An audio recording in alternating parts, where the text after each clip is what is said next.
I call it as a dream book. I write my dreams inside. We always wanted to create a global healthcare platform among all the people here in China. When they show me the pictures of Nanfang Gudao and the place I'm going to live there in Guangdong, I was like, okay.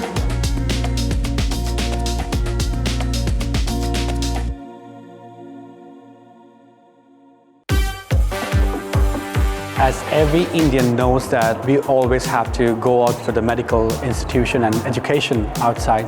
No one told me that Changchun is cold, and I just knew about the universities, which is one of the famous universities, Norman Bethune and the doctor too. It was in the middle of the heavy snow, and we were wearing a normal t-shirt. We were like freezing.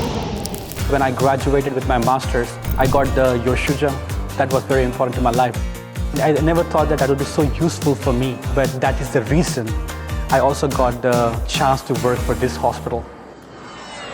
2016, I went back to India for some time after my graduation. I was a bit sad.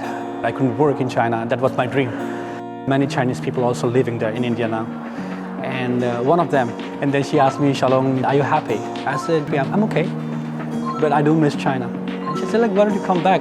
I just had a feeling that maybe I'm not trying enough. So I tried to apply for as many hospitals possible. Foshan was the first one to say me okay and start the interviews with me.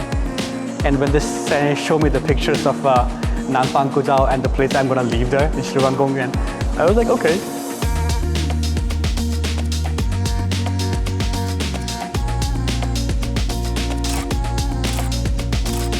This is where I started. When I came to the hospital in 2018, Professor May, he was always trying to teach me a lot. I always dreamed to be a surgeon. There you can use the endoscopy. A lot of fun happening there. When I speak in Chinese with them, they don't see you. When they open their eyes and they see a foreign guy standing before them, they always ask you the same question every time. 你是外国的吗？你是什么国家的? My only dream was to make a platform where we can help people. I said that what if we had some department where they're helping the foreigners? It was an idea which became a department. 那当时我也在想，谁来当这个国际部的主任更适合？黄小龙医生，彬彬有礼，非常善良的一个小伙子，一直在去跟他沟通，尝试做一下管理。我们每个月都会举办一场艺术的表演，我就邀请了小龙合唱了一首歌。那天我还记得你穿的是黄色的衣服。我一会儿把脚配给你们。我还有，我唱了一个白大褂，然后你突然来了一个黄色的衣服，然后你就是一起跟我唱。他可能觉得大家在一起还是很开心的，工作一定会更好。I am responsible for making the daily meetings in the morning to see what my team is doing everywhere. If they have any issues, we try to solve. Our service has to make sure every patient is very clear. That is patient-centered care. It's a very important point. Number two is transparency. Be kind enough to say sorry.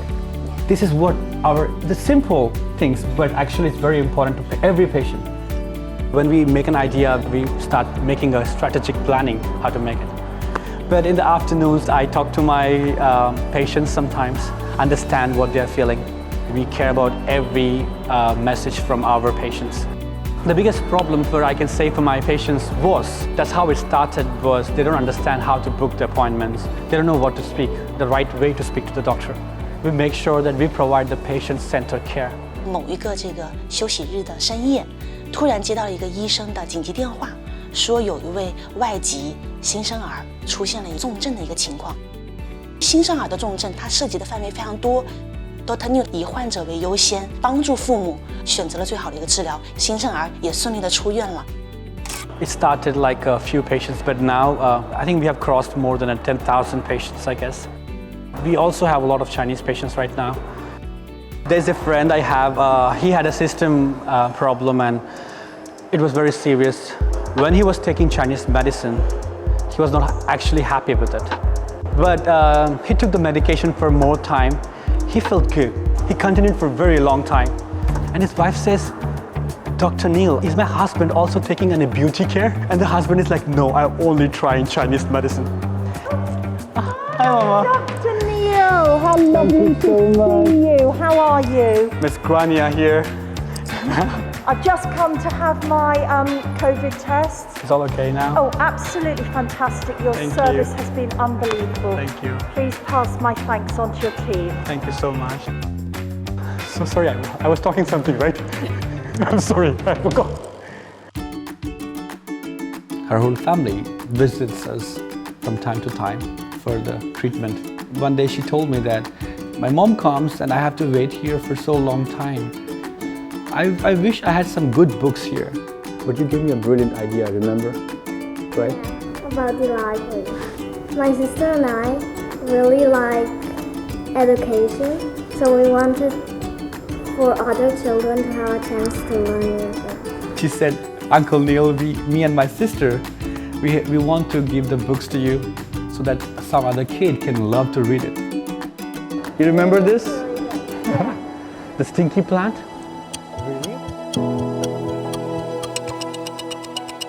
It was very hard for anyone to get the mask. I decided to get the mask from friends of mine from different countries, and I buy it and start doing it for free.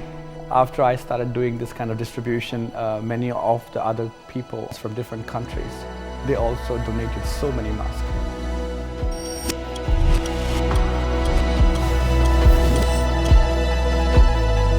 I call it as a dream book. I write my dreams inside. Can you see here? The Shenzhen ISCU. And when I was thinking about Shenzhen ISCU the same time as Foshan ISCU, I have to start in the Greater Bay because I call it as a open the door. Shenzhen, Guangzhou, Zhuhai are the gateway to China. What we learn in Chinese culture, they always teach us that 看一个病人多交一个朋友.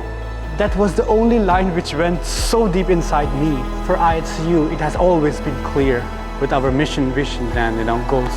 We always wanted to create a global healthcare platform among all the people here in China.